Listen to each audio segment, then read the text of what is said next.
That's good. We'll leave this here. Did everybody sign in? David. David needs to sign in. There you go. Goes here. Let's set a timer for an hour and a half.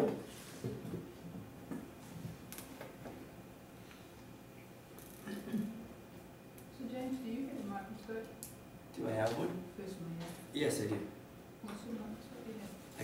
I got an old one from the 80s, like the kids one that you used to buy that was metal and it actually like was a real microscope, and I bought it on eBay for like 12 bucks. It's my field microscope and it works better than anything I've used in the lab. Wow. Does it have a light in it? Yeah, it's got a light, it's got the mirror, it's fantastic. It's like the way they used to make quality toys. Wow. Yeah, and I use that, and then anytime I need a microscope, typically myself, I use the SEM up at the university, scanning electron microscope. So I take large images of fungi and bacteria and all that good stuff. Okay, advanced soil science. We're starting this. Are we missing anybody from earlier today? It's not here. We're good? Yeah. Okay, everybody said that they were going to be here. Is here? Yeah. Okay. All right. We're going to talk about advanced soil science today. And advanced for those that went to the first class. It's going to be confusing soil science for those that didn't come to the first class. No, maybe not. But I'll go over several concepts that we talked about. And like I mentioned earlier, if it looks like you want to do a little extra reading, I would suggest you look into some of the things that we talked about in the last class. So let's get to it. Advanced soil science. Today we're going to, first of all, like I said, do an introduction to a review of the introduction, which was last class. We're going to talk about the properties of the colloidal fraction. What is a colloid? Last class, folks. What is a colloid? I remember I had said, he's chewing, he wants to say it, he's going to spit up his sandwich. I had said that I'm going to refer to these two things as colloids from now on. Say it. I was going to be wrong. Okay. I was thinking it's a gel, it's the... You're wrong. Yeah, okay. I told you. Okay, it's going to be clay and humus. Okay? Yeah. Clay and humus, being clay the smallest particle of soil, or of rock, parent material, that can exist. It's after all the weathering has happened to it, after all the microbial and chemical reactions to it, it can't get any smaller.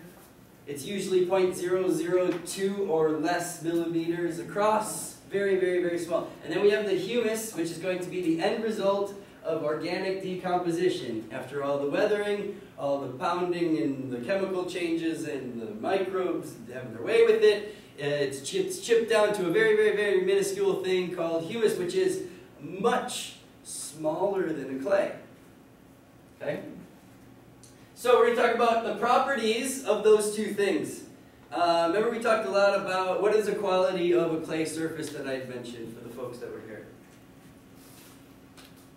Yes, layers, right? Layered sheets.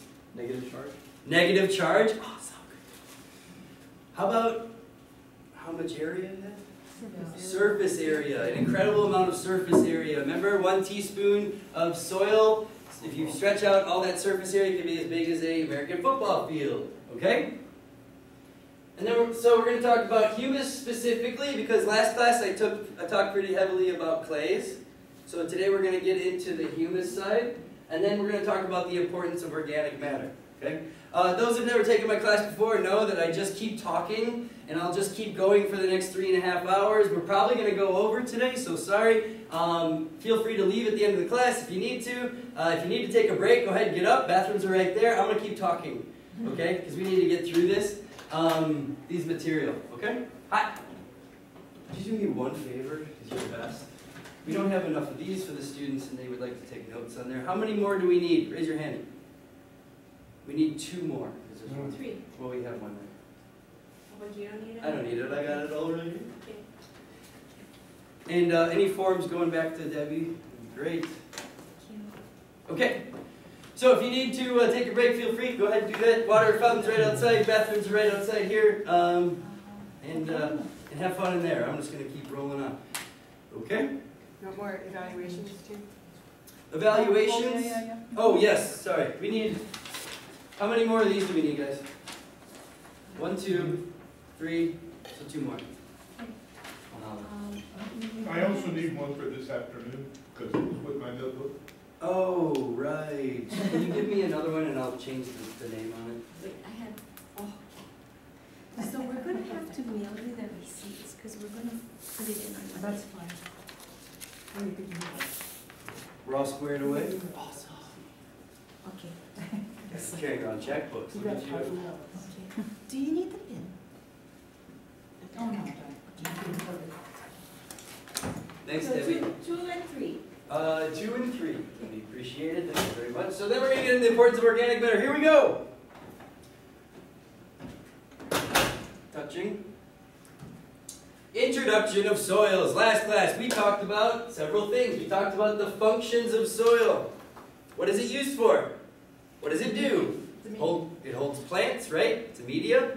We use it to build things. It holds water. What other things can you think of?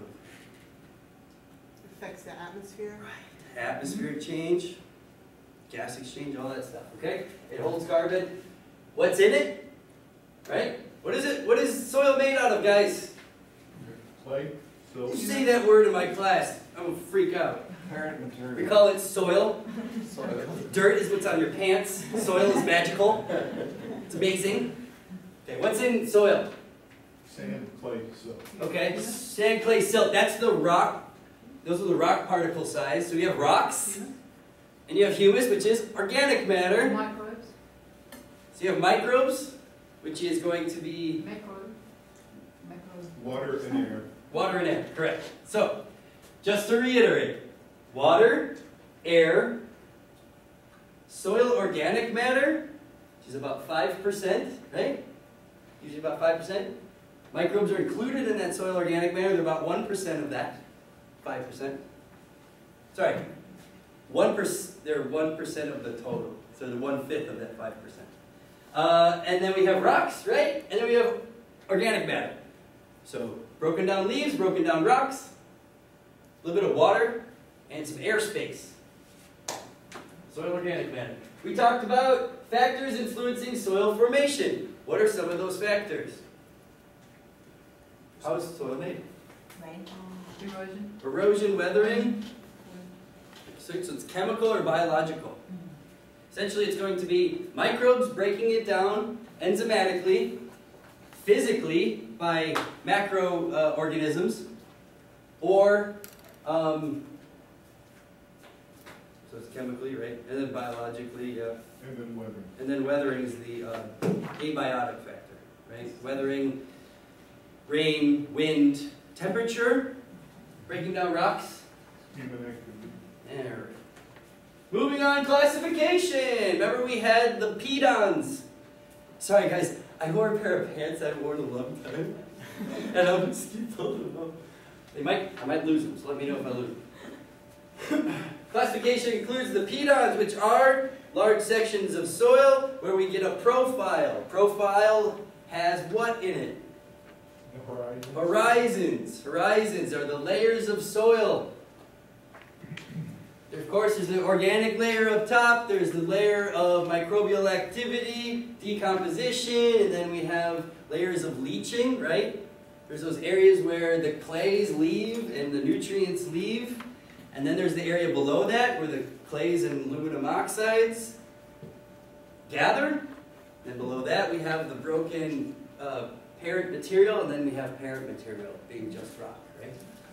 So we have horizons, and then the classification, soil types. Remember we talked about that, and we went over the soil survey website to learn about your soil and all that good noise.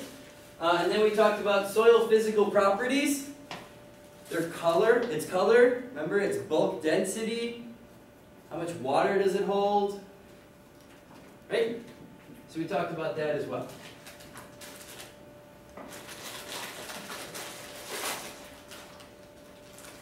must have gotten an email. This happens every time. Yep, of course. Let's send me an email brain fart. Oh wait, that's because this is hey! Technology, huh? Who's my Remember the functions of, I'm going through them all real fast.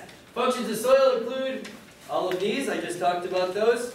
Habitat for soil microorganisms, including atmosphere and an engineering medium. What's in soil? Mineral, air, water, organic matter, based upon that pie chart. Remember, wherever there isn't air, there's water, and water displaces air. Water always goes down, and air always goes up in the soil. What is parent material? It's either rocks or organic matter. It's where the humus comes from or the clay comes from. So it's the unconsolidated and weathered material or organic matter. What's left after weathering? We have our particle sizes. Sand being about this big. I'm going flying right through this guy. Silt being about this big. And then clay being less than this. And don't forget, we talked about clay aggregates, which are what? Bunches of clay. Globs. Yes, clay stuck together by what? Water. By microbes, Electrical force. Electrical force and and microbial ooze, adhesion, right? Microbes make a goo. Their enzymes are goo, and it causes aggregation as well. Soil orders. These are all the soil orders that the world has, and they're based upon how old the soil is and how weathered it is. Did you say that most of the island is histosols? Histosols, yeah, or in andisols. Either one of the two. We have the horizons. Remember, I just mentioned we have the O horizon, which is loose, partially decayed organic matter. The A horizon, which is mineral matter mixed with some humus. Then we have the E horizon. Sorry, it doesn't go A, B, C, D. Light-colored zone of leaching. And then we have our accumulation of clays from above. And the horizon C is the partially altered parent material and an unweathered rock. What was the most important layer again? Definitely not. 8. Nope.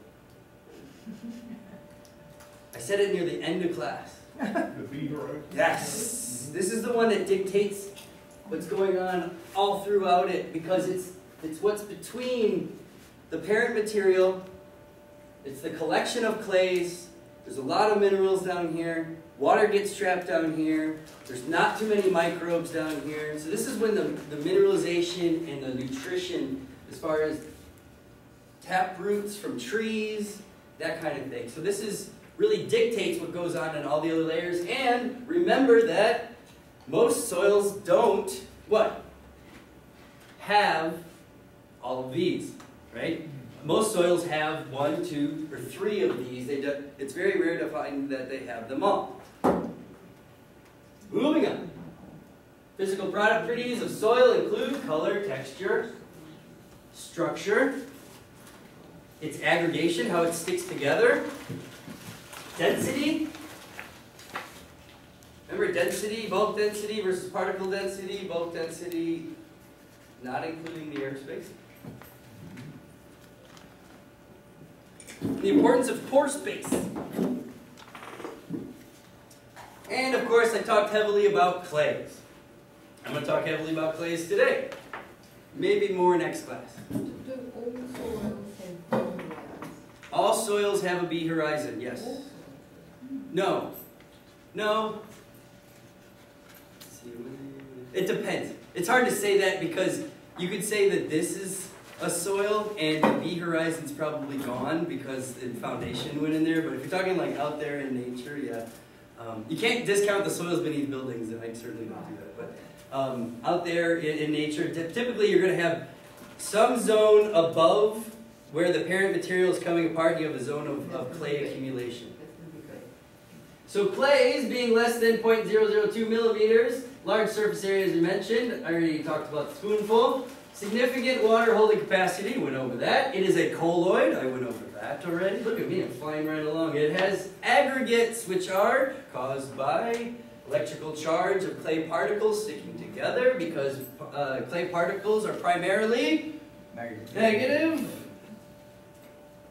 Flocculation, remember, is when it's that charge, and then pseudosand can be made by the aggregation. Don't forget there's also shrinking and swelling as well that causes the aggregates to stick together. Those are the plates getting water between them and then losing the water and then kind of doing this Velcro thing together.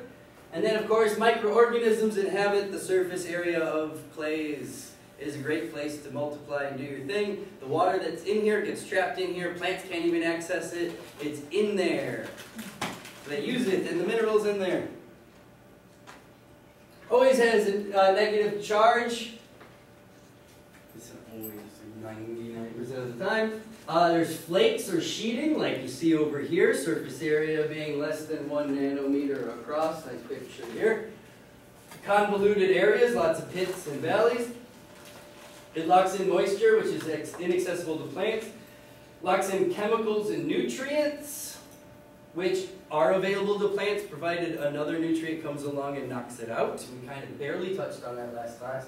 Each clay has its own properties, so it's very difficult to generalize clays, so please don't do that. But I'm going to try to do as much as I possibly can. Some clays just don't behave like the really reactive clays, the ones that have the heavy negative charge and the wide surface area, or the high surface area, versus some other weathered ones. So is there a wide variety of clays? Yes, there is a very wide variety of clays. Just like there's that many soil types, there are probably 15, 20 different kinds of clays that can exist in each one of those. Okay?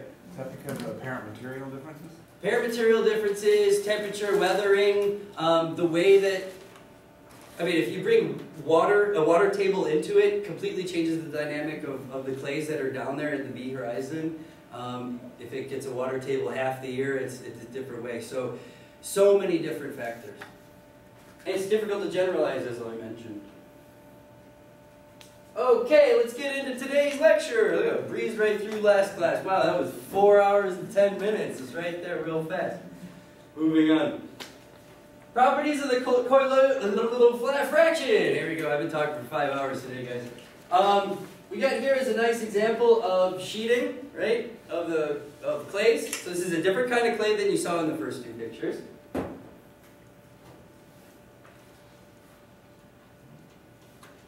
And that being a different kind of clay. What is the colloidal fraction? Please somebody answer that question. Suspendable particles? It's just humus and clays right there. Thank you. We're all reading ahead. Stay in your pants. All right. So the colloidal fraction. I need to slow down. Colloidal fraction is humus and clays. I'll just call them colloids. How's that sound? Okay. Properties of colloids. I'm going to discuss their size, their surface area, their absorption of water, surface charges, and then I'll go over absorption of ions. Yay, ions. Well, let's talk about size. Okay, so we're already talking about clay and humus. Incredibly small particles. They can only be seen through an SEM, scanning electron microscope. Scanning electron microscope, we have one up here at UH. It's used widely. Typically what we do is we take a soil sample, colloidal fraction, break it down to the smallest sample as we can. We dust the area with literally like microscopic gold particles. And then we take an observation of it, and those gold particles are actually what you see in the image for the SEM. Particles behave as colloids. If they're that small in diameter. Okay, so we're not just talking about clays at 0.002 millimeters. In In order to be considered a colloid, it's not all clays. It's clays that are less than this size. 1 nanometer across. And I gotta put it in perspective. If I took like a globe, like a typical, or like a basketball. Take a basketball, right? And I say that is a colloidal clay blown up to size. And I took flour and I threw it at my basketball. That's humus. That's how small humus is. If I have a clay particle this big and I powder it with baby powder, that's how small humus is. It's really small. So it's much smaller than this, yeah? Because in order to be considered a colloid as a clay, you have to be that small. I'll show you an image of a humus covered in, clay covered in humus. And I think it's in this lecture. Clay surface here in a scanning electron microscope.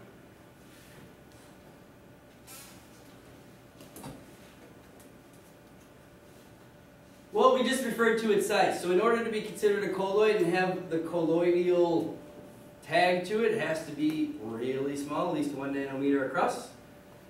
We'll talk about the high surface area of colloids. Absorption, its catalyst, precipitation, microbial colonization. Do I go ahead on this?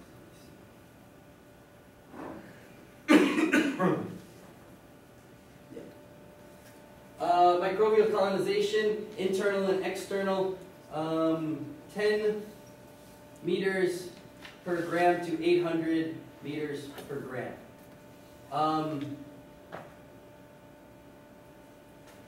Do I go further into this? No? Sorry. Yeah, just look to ahead. Do I go into each one of these? Yeah, I do. Okay. I thought so. It didn't look like I was going to just talk about them, introduce them and not talk about them. Sorry, this is like 87 slides of this thing, so I can't memorize them all. Here's a way to think about what I'm talking about. All right. If a particle of humus was as big as an American football field, 100 yards across, that's how big the ball is of humus. If I took that and stretched it out, the surface area of that giant ball of humus would cover the United States. That's how much surface area is in humus. Okay? That's realistic numbers, folks. I just want to make sure I'm kind of getting this, but because I've always thought of humus as being that really dark, beautiful breakdown of soil that's kind of at the surface or underneath a litter in a forest. It's a humic-rich soil, yes. People call but it humus. is that a completely different thing, or is that that's the It's it's like all aggregates of. It's a Gardner way to talk about soil, and this is a science way to talk about it. It's a term used in gardening. It's really not the same. It's a term used. It's not used in any labs in that context. If you say humus in our lab, we're going to be talking about These this. little Yeah. So that's just it's kind of like a common term for rich soil, you know, before there was classification and all that stuff. So a particle size, you said a particle of clay would open up to the size of a football field. No, if it was the size of a football field and then it was opened up, it would be as big as the United States. But when we're talking about clay, you said a particle of clay would open up to the size of a football field. And how big was that particle of clay to start with? It would have been less than 0.002 millimeters across, because that would be clay. Okay. Okay? Wow, that's huge. So humus, much more surface area than clay, and clay in an ungodly amount of surface area to begin with. I guess I'm trying to wrap my head around the comparison between those two, and we're using a football field in a really Yeah, it's confusing you, and it's really yes. Sorry. So you get what I'm saying here? Humus being much smaller, it's like that baby powder on a basketball, much smaller, and its surface area much greater than this compared surface area of clay. Did I confuse anybody? We're all on the same page. Very small. Okay, let's talk about the absorption of water by colloids. Remember, I had said that all surfaces, including clays and your shirt and your face and your car, whatever, is all covered in a water layer. Everything has a water layer. It's there either by condensation or by water's need to, yes, adhere to itself. Okay? The molecules want to stick to each other. So if it gets on a clay surface or a soil surface and there's another droplet around, the other droplet will find that one droplet and adhere to it. Okay? Extremely high water holding capacity for either humus or clay, either one, because of the surface area. All those little pits and valleys hold water, okay? And it holds water because of water's need to adhere to a surface and then stick to itself. Don't think of it as water on a colloid, think smaller. Think of it as water molecules on the side of a colloid surface. Okay? Don't think of it as a water layer, liquid water layer. We're talking 2 or 3 molecules thick across the wall of this humus, or this colloid. Okay? Thank you, Debbie. Water molecules attracted to the colloid's charge. Thank you. I'm going to go ahead and tell you right now, and I'm going to indicate it later when we talk about humus, that humus can either be positive or negative. Okay? But clays are almost always, if not always, negatively charged. Water, being positively charged, sticks to a negatively charged colloid very easily because of its ionic charge. And this ionic charge thing, if it confuses you at all, don't worry. I'm going to explain all of that, I think, in next class. Okay? Just know that surfaces have a magnetic charge to them, and elements also have a charge. And those charges attract or repel each other. I won't go beyond that yet. Where did I leave off at? Molecules attracted by the charge, not necessarily available to plants. That water is so stuck into those pits and valleys and held together by the cohesion properties of water. And the waters need to stick to a surface. Remember, those are 2 rules with water. That plant root hairs can lay right on the surface of that colloid and not be able to get any of that water out because it doesn't have enough pull osmotically to pull it off of a colloid, especially when a charge is involved. Even if it's just a physical holding, but especially when there's a charge involved, it can't get any of that off. Vital to soil microorganisms, remember bacteria has got to exist in water. And of course fungi being sort of related to animals, of course every other life form on the planet needs water to survive. Shrinking and swelling of the clays. Clays have layers, right? They got sheets of crystalline, and water gets between those sheets. The water goes in, and it'll actually push them slightly apart because it'll actually force more molecules towards the back and separate it like a book. Another one is over here as well, doing the same thing. And then when the water amount of water in the soil starts decreasing, either through evaporation or absorption by plants or by absorption by microorganisms, that water will leave and they will go back down. Just like ice in the wintertime in the cracks, in the mainland. Ice goes in there, it expands it, comes back out. Same properties, but we're talking molecular. And if these are, of course, right next to each other and they are attracted to each other, or especially if this is a humus surface, this is a clay surface, they'll come together, and when the water leaves, they'll lock together like that, and then it'll cause aggregation, as we talked about in the last class. Question? You said about how bacteria and fungi need water, but am I right in thinking too much water can be a bad thing for both of them?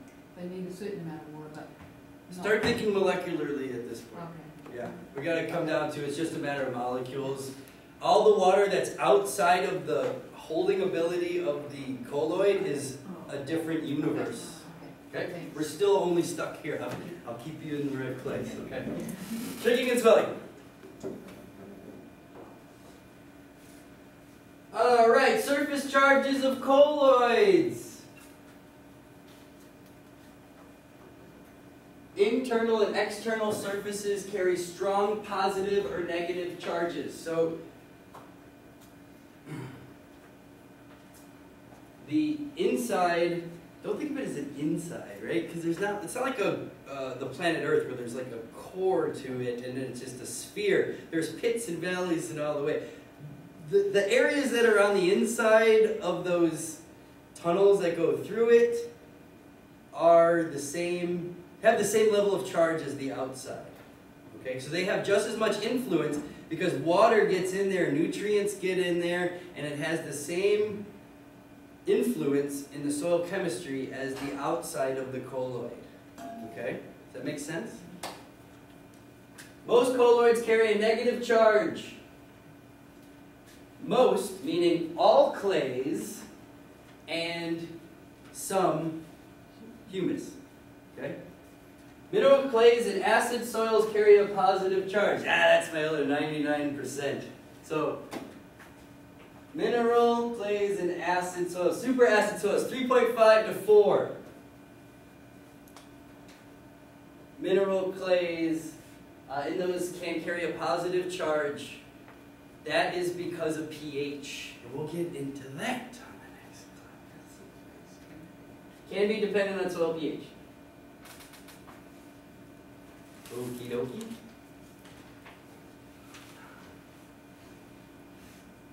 Surface charges of colloids.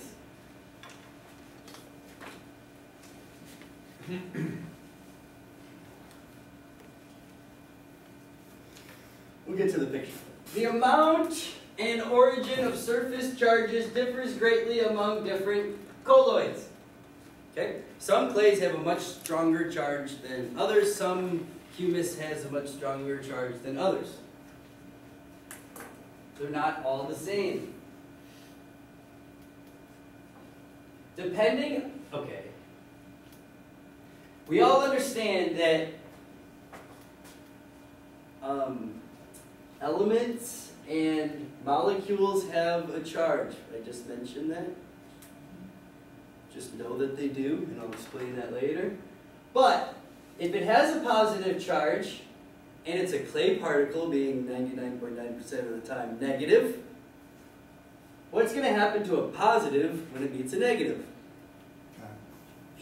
There's an attraction, right? And then of course, if this was a negative, if it was a negative going to a negative, they would just bounce away from each other. Just like when you take a magnet and push another magnet along on the table, same way. Okay? Greatly influence soil chemistry and physical behavior. Soil chemistry includes elements. Physical behavior of the soil includes water, mostly how water behaves, and nutrient availability. Yes. Can I ask you a question? What is the difference between absorption and adsorption? Absorption and adsorption? I don't know. Because I've seen it used as adsorption of bicolloidal particle with adsorbed cation. Over here. Oh, did I do a typo? Oh, Oh no, this is it. Adsorb. Be the opposite? I don't know. Let's look it up. Absorption. I know you're good at that. Absorption of cations and anions. Oh yeah, okay, so we're getting into the charges today. Yay! Okay. Absorption of cations and anions on colloids. What the heck are those things? What is a cation? It's spelled cation, right? Cation. Cation versus anion. Well, do you know what a word ion is? Not what it means. You know it exists, right? Okay. And cation is a positive ion, and an anion is a negative ion. This is vocabulary time. Just know that those two things are facts. What would did you find out? Absorption is a process in which a fluid is dissolved by a liquid or a solid and absorbent. Adsorption is the process in which atoms, ions, or molecules from a substance, it could be a gas, liquid, or dissolved solid, adhere to the surface of the adsorbent. Should be ads. So water, So that's the typo. okay. Adsorption is a surface-based process where a film of adsorbate is created on the surface, while absorption involves the entire volume of the absorbing substance. It's so confusing. In other words, one is the surface phenomenon Right. of adhering. It was a physical. One is a dissolution. Oh, okay. Is solution in volume. Right. Okay. So this would actually be adsorption. So that's a typo. Okay. So go ahead and put up adsorption up there of cations and anions. Thank you for clarifying that. Okay, so cations are what? Positive ions. Anions are negative ions. What is an ion? An ion is an atom or a molecule with a net electrical charge due to the loss or gain of one or more electrons. What? Don't worry, I'll explain that. And how does this happen? This happens through ionic charge. Okay? Negatively charged colloid particle, anion here. This is a clay. It's negative. It's an anion. Calcium, magnesium, hydrogen, potassium. These are all plant nutrients, right? These are what plants need to grow. These are cations. Bring them together, and you have a negatively charged colloid surface, and you have the positive elements on the outside. Where did those get their charge? Ooh, we're going to learn that too. Okay? Ionic charge is the plus or the minus. Love looking at people's faces after they understand this. So put the smile on once you get it. Make me feel better. Otherwise, I'm going to confuse you. Okay. All right. Valence. Everybody remembers this thing, right? This is a small section of the periodic table. Don't get scared of that. And usually I actually give you guys a copy of the periodic table. I'll try to bring one for next class. You're going to need it. Okay? But in the meantime, let's look at these sections. This being the far right side and going 1, 2, 3, 4, 5 to the left. And this being the left side going 1, 2 to the right. And of course, we have all of these nutrients, these elements up here, including hydrogen, boron, helium, fluorine.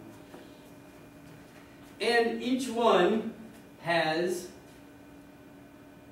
electrons attached to it. These in this row have 1 electron attached. These have 2, 3, 4, 5, 6, 7. And that gets a little funky on the end, so we'll get into that. Why is there a space in the middle? Those are the heavy metals, and they each independently generally have their own properties. So you can't generalize them in these columns, and that's why they're lower and on their own. They actually are outside. Outside of the periodic table. You ever seen a periodic table the way it's supposed to be structured? It's not long ways. That part goes, the heavy metals actually goes below in a different row, and then you have the radioactive ones that go below that on the right. So they all fit into a column, but the way it's presented on a page is generally to configure to the page. Or it makes it more confusing that way, sorry. But we'll understand it in a second. Promise. After I answer my email.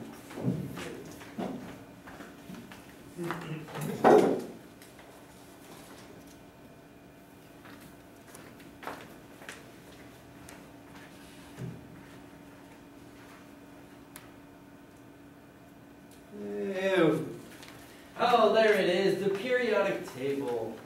Some of you folks haven't seen this since some of these weren't even on there.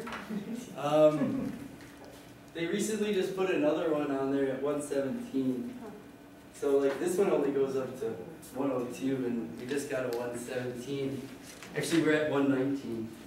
118. Oh yeah, 117. Oh yeah, so it's this one. They notice there's no atomic number because they never saw it before, but they knew it existed. But now they observed it in nature and found it in the cosmos.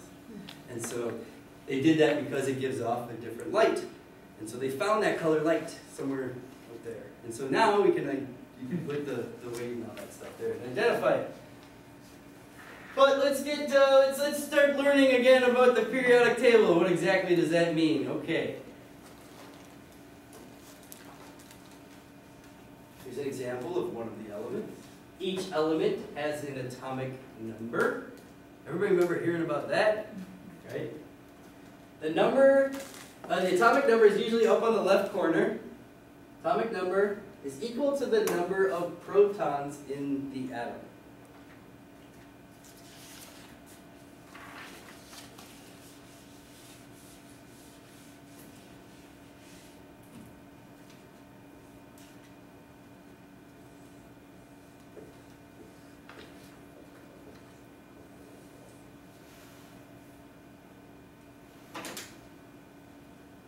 Protons and neutrons in the middle, electrons on the outside.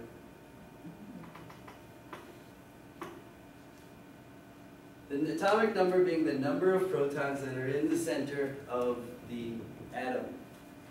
This is a fact. I'm telling you a fact. Just say yes, I agree with you. This is true. Okay. Not getting any further than that, right? Maybe we are. This is what dictates the order of the elements on the periodic table. That's how they go in order. Is how many protons do they have in the center of their atom? Based upon that number, we go in order. Hydrogen has 1. Helium has 2.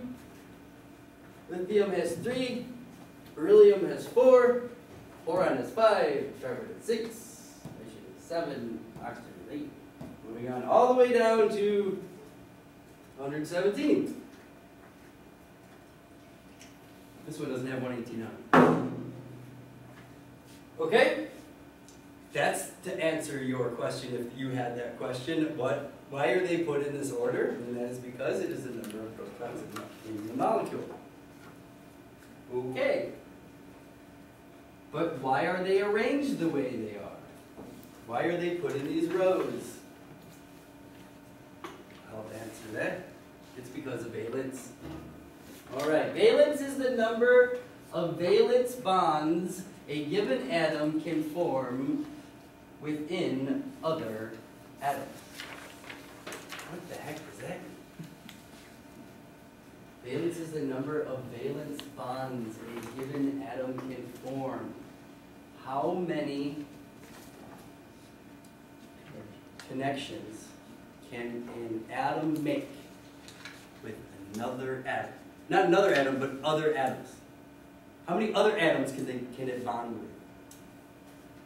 That is valence. This is vocabulary. This is a fact. I just taught you a fact. Okay? Do you agree with me that this is true? Valence is how many bonds an atom or an element can make.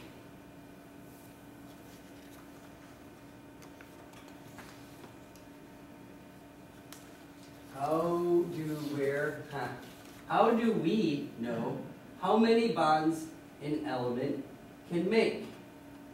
There is a rule, and I'm going to teach you the rule. Don't worry, guys. Don't get confused. We're still introducing the idea. Can you guys see this if I write over here, over there? You okay? All right. There's a rule, right?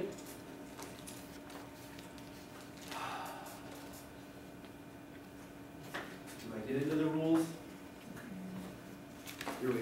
Where are we at? Let's pick an element, find the atomic number. Okay. You're using chlorine? Okay.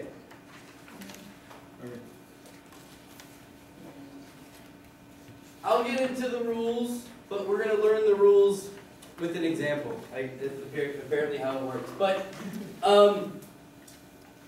center of the atom, right? The nucleus of the atom is in the middle.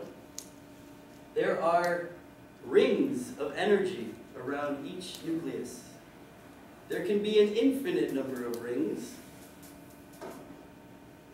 but on the first ring, you can only have 2 electrons. That is a rule. And I'll have that listed on another slide. But just accept that as a fact. On every other ring outside of that, there's a maximum of 1, 2, 3, 4, 5, 6, 7, 8. So every other ring after the first ring has 8 electrons.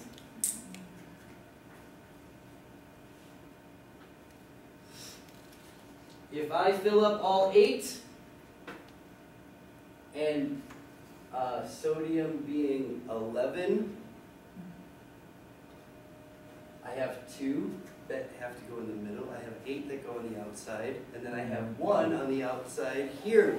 1 of 8, because you could have 8 on the outside ring. Do you understand what I'm saying right now? I think I'm with you. Okay, good. Yeah. Okay. Chlorine. You got a periodic table in front of you? Anybody know the number of chlorine? There it is, 17. Oh, yeah, 17. Okay.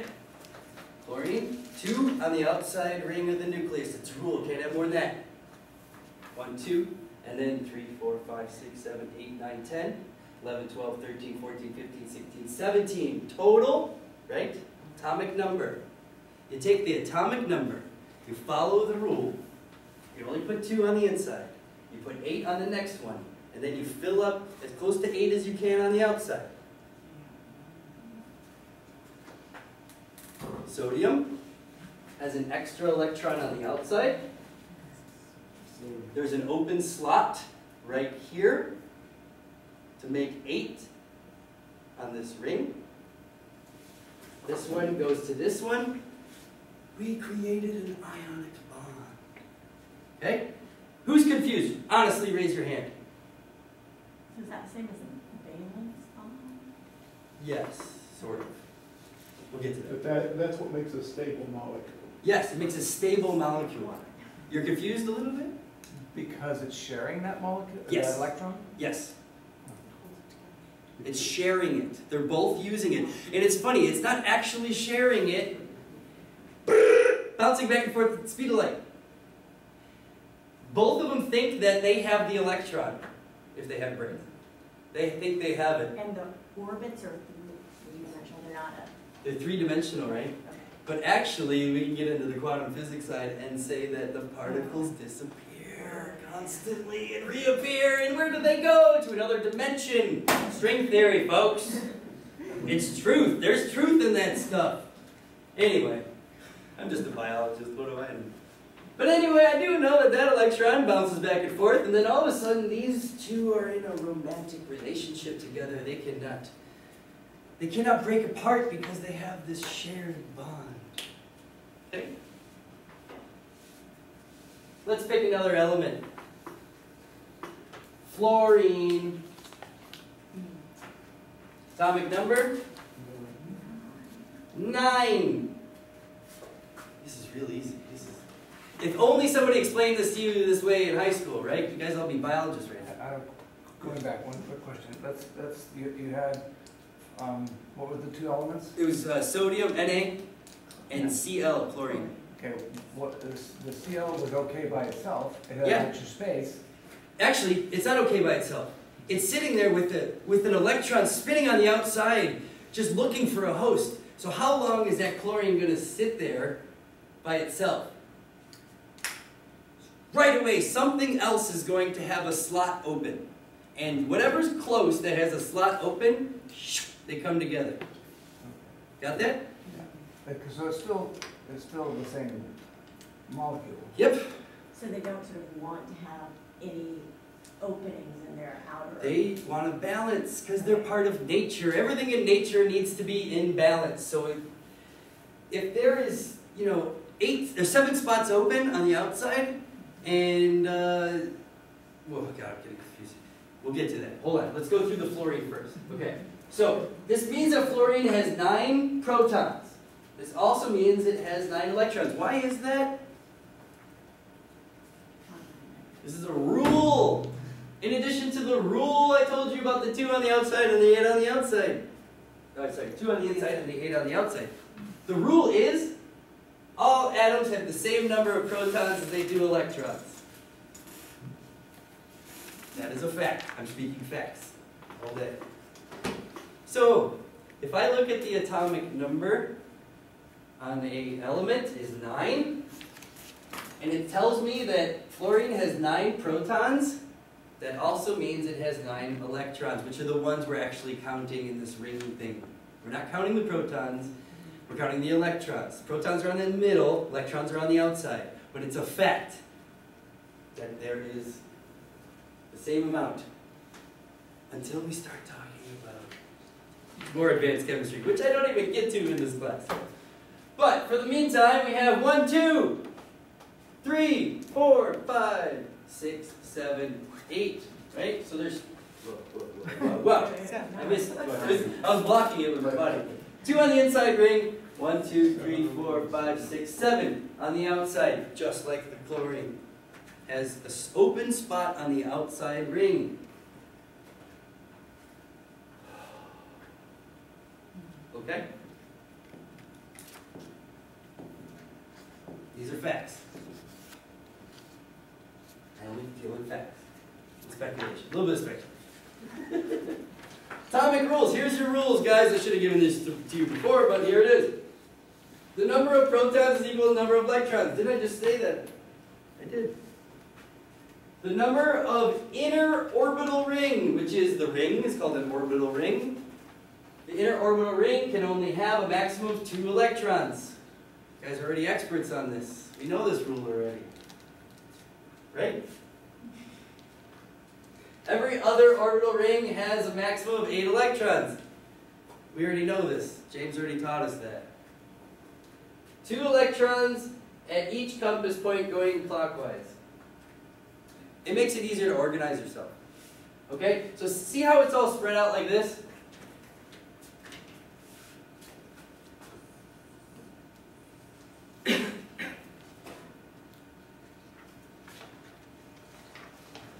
What's he talking about? We're 9, right? No, 7.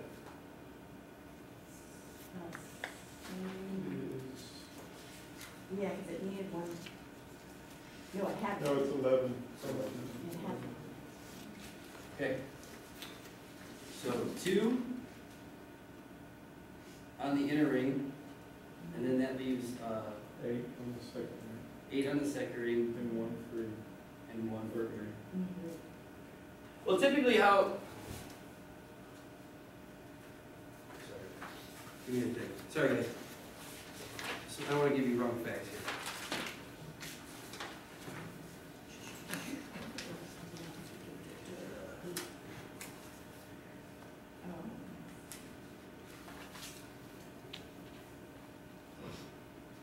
Just what I thought. Okay. When I draw the map of the ions, I only include the outside ring. Okay? So an Na will look like this. Okay? And for example, let me get another one, oxygen. So that's indicating the free.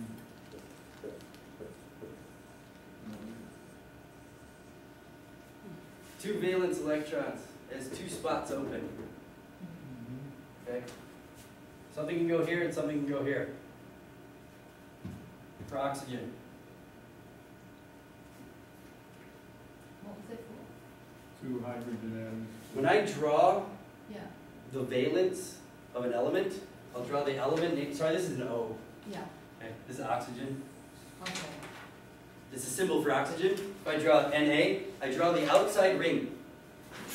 And I make sure that I do compass points, 2 spots in each, but I go clockwise around. So, how do I know how many oxygen has? I go 1, 2, 3, 4, 5. So now I have 2 spots open on each edge. Okay? Does H2O now make sense? How many electrons does hydrogen have on the outside? What is its? It's 1. It has 1. That's water. Oh, sorry. Sorry. Okay. Can you see what I'm doing? Yeah. This is why water is such an abundant thing on our planet, is because there's such an abundance of oxygen in our atmosphere from plants, and hydrogen, having only 1 electron, can bond with almost anything that has an open slot. Where does hydrogen come from? Space. It all comes from space. Stardust, baby. Stardust. Everything on this list is stardust, guys. Everything up there comes from space. Okay. So, when I'm drawing it, I take 2 electrons at each compass point and go clockwise. And then if I just count them out of the last ring, and then it shows me how many spots I have open. But there's an easier way. James makes it easier for you. Yeah, right. So back to fluorine, right? It has 9 protons, 9 electrons, and we're going to draw it just like that. 2 on the inside ring, starting at north. 1, 2, 3, 4. Well, I guess they go the other way, don't they? They start here. It says 1, 2, 3, 4, 5, 6, 7. Yeah, like that.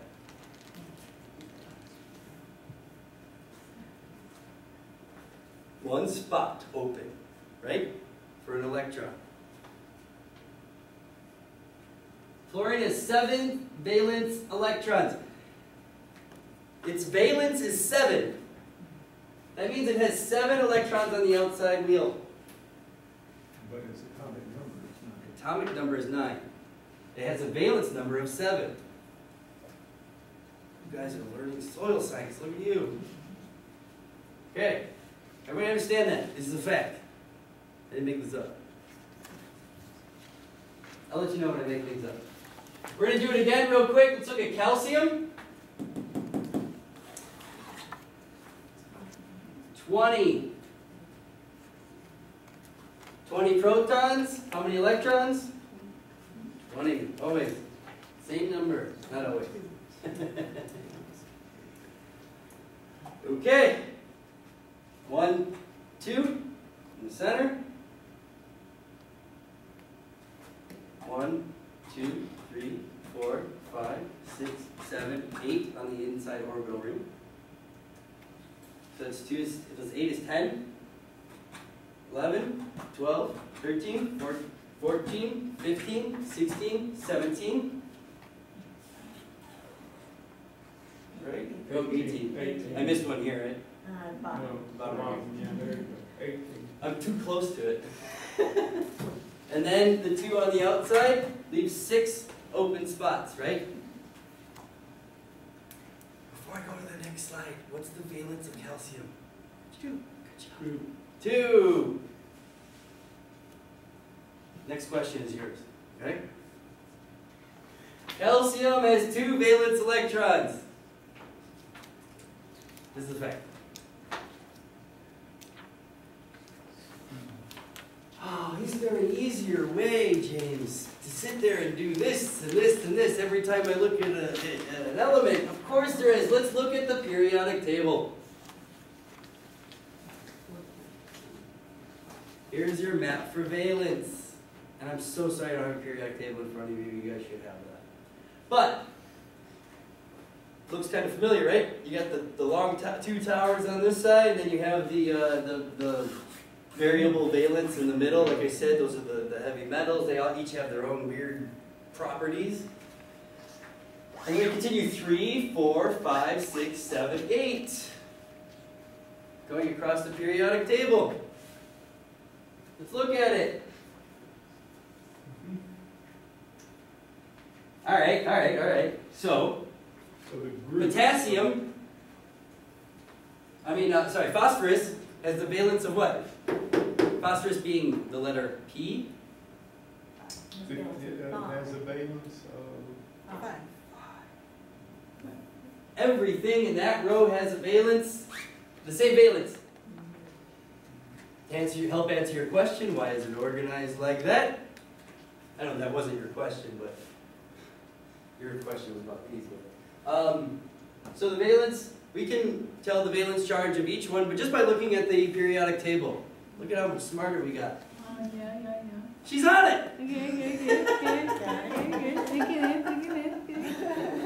Hanging on. Good. Okay, so we're going to learn about ionic charge. That has to do with valence. I introduced valence first, we're going to talk about ionic charge. Ionic charge is defined or created by the gain or loss of one or more electrons from an atom.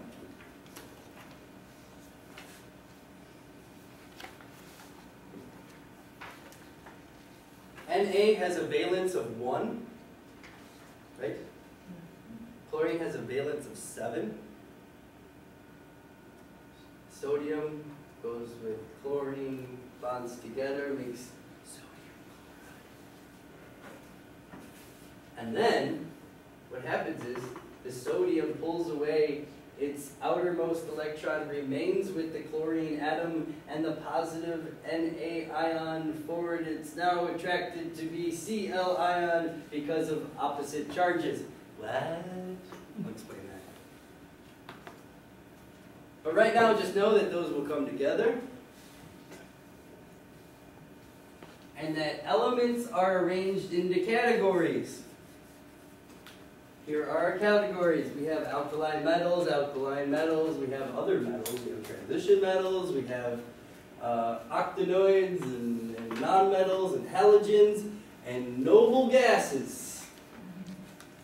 We're going to talk about those pretty specifically. And they're all organized by color, right?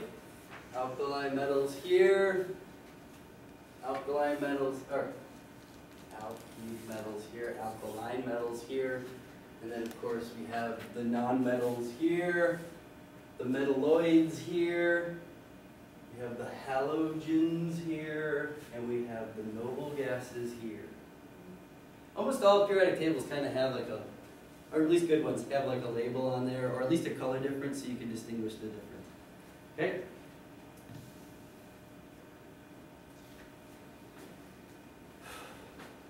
What are the noble gases? Why are they so noble? Valence of 8. What does that mean? If those on the end over here have a valence of 8, nobody answer, what does that mean? I want to try. Try to get an answer, at least one out of him in the next few weeks. Okay, you get the next one. They won't attract to anything because all 8 ports on the outer ring are full. Okay? It's full of electrons, and we haven't started a new ring with a new electron. They're noble because, man, they're cool, all by themselves, they're fine. These are the only elements in nature that can exist on their own. Everything else has to be bonded with something else or itself, a molecule of its own origin, right? But these here, helium gas exists in the atmosphere as just a helium element molecule by itself. An HE floating around, it doesn't bond with anything. It will always be by itself. Argon the same way, yeah? And neon also the same way, all the way down. Everything else has a port open or an, however you want to look at it, port open or an extra electron on the outside.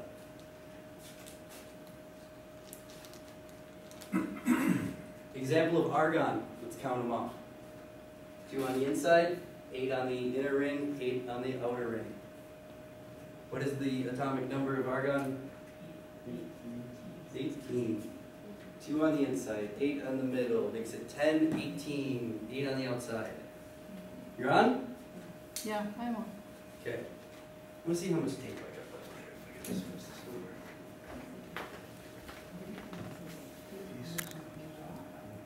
Got about 30 minutes. Are you guys learning stuff? All right, good. My pants are just keep getting bigger. Roll your waistband. That's what I did.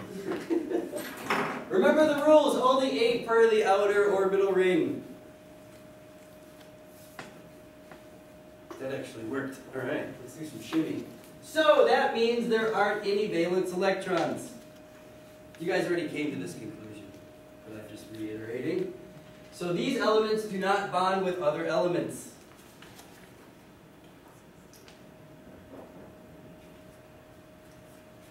These elements are electronically neutral. Noble gases are the happiest elements because they don't need anybody.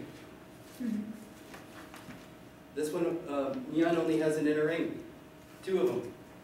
Full. What is it? The inner ring, neon. Neon.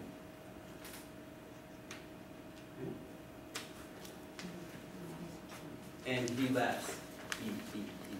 Because that's he. Ha ha ha. Right? That's different. Everything in nature finds an equilibrium. In biology, in chemistry, physiology, everything finds an equilibrium. So sodium has its outside electron available, would bond with fluorine, making sodium fluoride.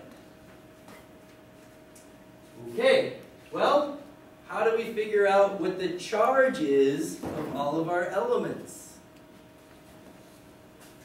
It has to do with the noble gases, looking at your periodic table. But the further away an element is from the noble gases, the stronger the ionic charge. For example, ionic charge of 0, where the 8 valence was on the noble gases. -1 going backwards. Oh, before we go any further. The periodic table, I want you to picture it the way it's actually truly supposed to be, is in a ring.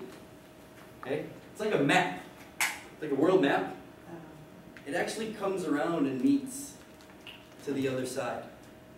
Okay? And the center, the prime meridian of the globe is the noble gases.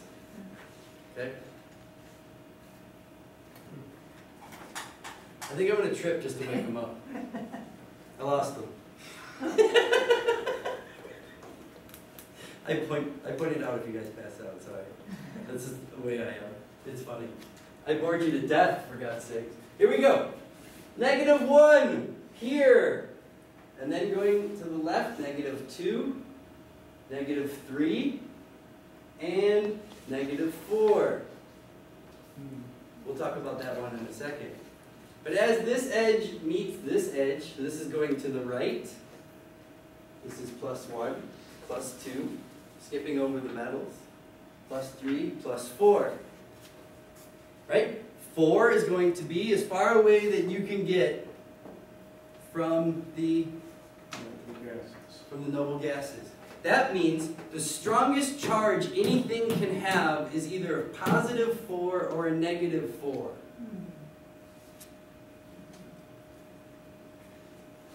So what are the unique characteristics then?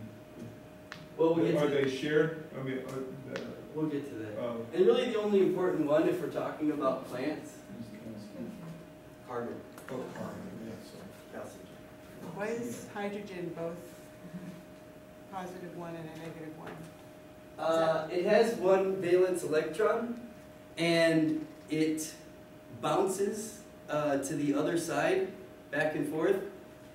But for the most part, okay, this is only in unique situations, but as your understanding of soils and chemistry, I want you to think of H as a +1. Sorry, this was a bad example to put up there, because they did do that. Okay, so forget that says that. Think of H as a +1, always as a +1. Anytime I ever say the word hydrogen, I want you to picture hydrogen like this. Okay? It has 1 valence, or sorry, 1 positive ionic charge. Okay. All right. Imagine periodic table goes in a ring. Everybody knows how to count to the left and to the right of the noble gases now. Right? Ionic charge can be either positive or negative, depending on which side of the noble gases, as I just mentioned. The further away you get from noble gases, the farthest you can go is -4. And I forgot about silicon as well. Yeah, silicon being very important, being rock, right? Usually found in rock substances. Carbon or silicon? Ah. Silicon comes from where? I just said it. Rocks. Where does carbon usually come from? Organic material, right?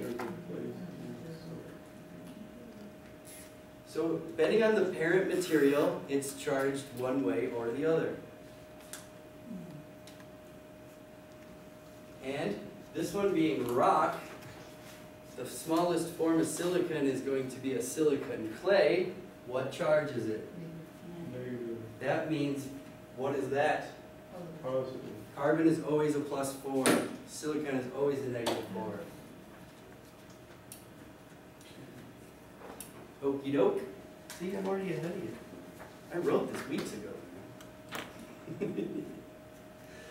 Elements are either cation or anion. Forget about these guys for right now. There's very few micronutrients in there. Copper, copper being one of them. Elements are either positive or negative. Ionic charge determines the strength of the cation. Calcium 2+ has a stronger cation charge than potassium. Right here, guys. The higher the number, the stronger the charge. That's a song, isn't it? Something like that. Something about sweeter the juice, is it? So, +1 versus +2, calcium's a stronger ionic charge. This is very relevant, and I need you to understand that these are facts. Everybody got this? Did you get this? You didn't see it. The higher the number, the stronger the charge. Oh, the higher the number. Whether positive or negative. Yep. The further away you get from the nobles, the stronger the charge. So -3 is stronger than a -2. Yes.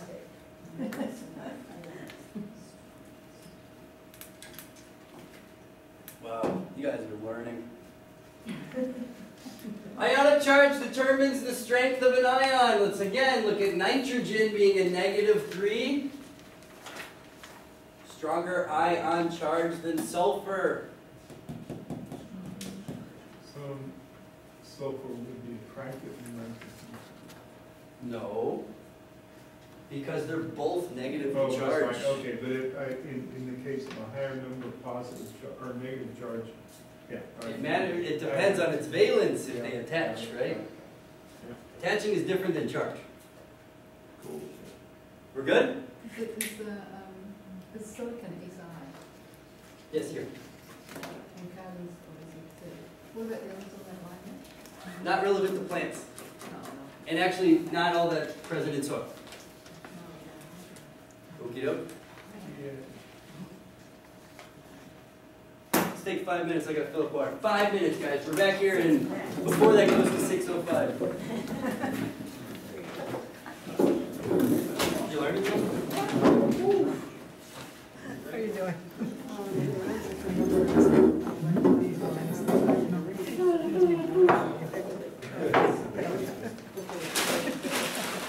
I am so bummed that I lost all those notes. Well, that's... Can you forget it up there? No, I went over there and found it. I mean, went over there to look for it and didn't find it. If you get any questions, just email me.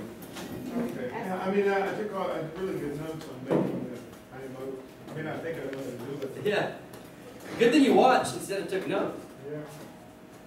I forgot, I brought this, I forgot a fork. Oh, I brought a fork!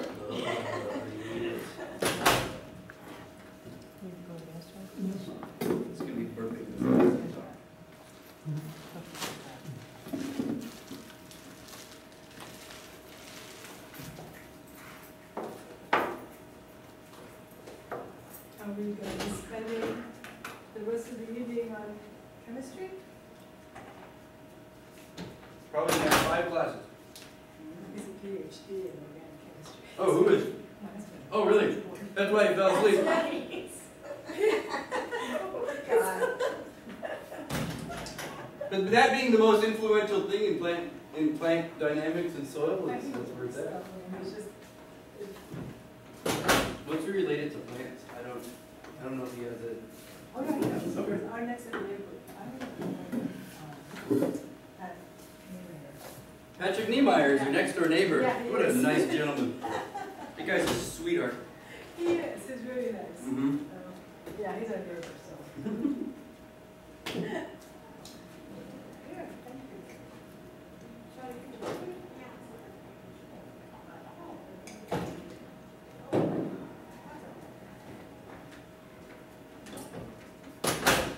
Sign up for soils ecology class in your organic chemist. It's a waste of $39.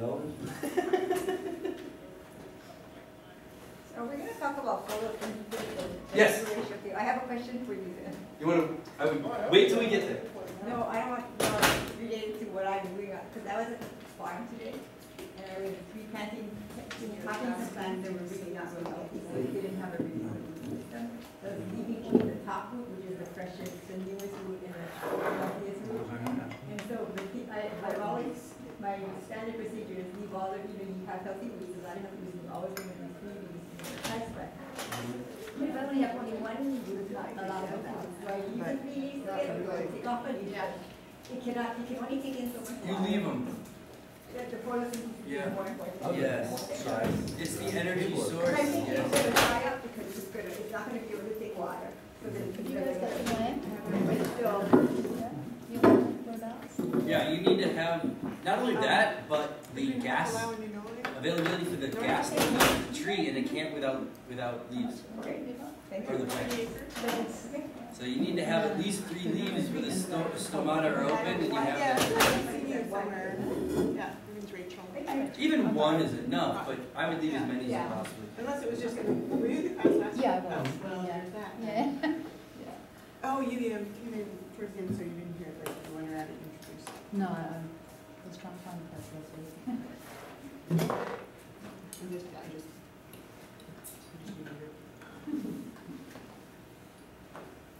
Yeah. And then Julia, this as well. On the 500. We're just rolling right along, and people are actually understanding what I'm saying. This is fantastic. We might actually finish early today. You know, I've done this class multiple times. I've never had, I've always had the whole class totally just like, yeah, I get it. I'm worried about it. As long as you're on, if you're on board, I think I am. good. You just don't know Then what I'm you're meeting now. my intended vote. You understand how this works? It's hard to take in. Well, it's pretty hard if you don't know chemistry. Yeah, it's very hard, and that's what I'm trying to do is, I haven't thought of it in decades. right, I'm just trying to give you facts. These are things that are true, and then you can't debate it, and you can just put the facts in line, and it all makes sense. But it's difficult. It is. First of all, you have to know the Periodic elements table, and stuff yeah. like that, the periodic table. Yeah. It's difficult. I hope I'm doing a decent job at it. Okay, we're moving on because we're starting. Here we go. Let's look at the periodic table from the perspective of an agriculturalist. Okay? Essential mineral elements are in green. These come from rock. Beneficial mineral element, Na, Si, Se. Cobalt. These are needed for plant development, but not throughout the entire life of the plant. It's needed at certain phases, so they're not essential, but you need to have them for proper growth. Question? What if you get too much of it? Because I think I got manganese in my soil. You It's can too have, much. well, manganese toxicity, you can, yeah. Really addressing that would just be with soil organic matter. Get as much soil organic matter in that soil, and it'll, Yeah. the charge. But it's a layer, it's quite deep. You It's know. deep. Yeah, so when the taproot gets in there, Mhm. the tree dies. This is the zone of leaching, guys. Yeah. This is Exactly. the zone where everything Exactly. leaves, the clays and all Yeah. the nutrition Yeah. leaves, yeah. And you're left with magnesium or manganese, calcium deposits. I have durian trees that I've tended, and then by the time they get to be about 3 years old, when the taproot goes They got down to that layer. It gets down to that layer, and then Really the best way to deal with it, soil organic matter on the surface, decomposition, inoculating with microorganisms you so don't want that, it to dig deep down there. no, it won't do anything. Trust me, it won't. All right. It's the percolation of the soil organic matter, the humus, Yeah. getting down to that layer. And that's how you're going to improve your health on that Right. layer. Lots and lots and lots of soil organic matter and decomposition. Okay? So soils only have some elements. Oh, essential non-mineral elements include, of course, oxygen and carbon and hydrogen. Non-mineral, these are in the gas, usually in the gaseous form, taken up by microbes and then made into other elements where the plants take them up through this, having those elements bonded with something else. Yep. Plants don't usually take up oxygen. They're expelling it, right? But they will take it up bonded with another element. Okay. The presence and concentration of these elements in the soil dictate all chemical and most biological processes, properties of soils. Well, what's in it is going to determine its chemical makeup, right? And what it does chemically. What's in it is going to influence what biological activity happens in it, right? There's microbes that like certain elements. There are nitrogen-consuming microbes in the soil. There's phosphorus-consuming microbes in the soil. Each element pretty much has a microbe that breaks it down. Not only that, but there's also microbes behind that that consume those elements bonded with other things in certain concentrations. Okay? So, like I said, the presence of these elements dictates chemical properties and also most of the biological properties of the soil. So low pH, very acidic soils, clay particle being negatively charged, has only positively charged ions on its outside. This is low pH, very acidic. What would be bonded to the outside of a clay particle if it was acidic? For the folks that were in the last class, do you remember when I put this up on the board?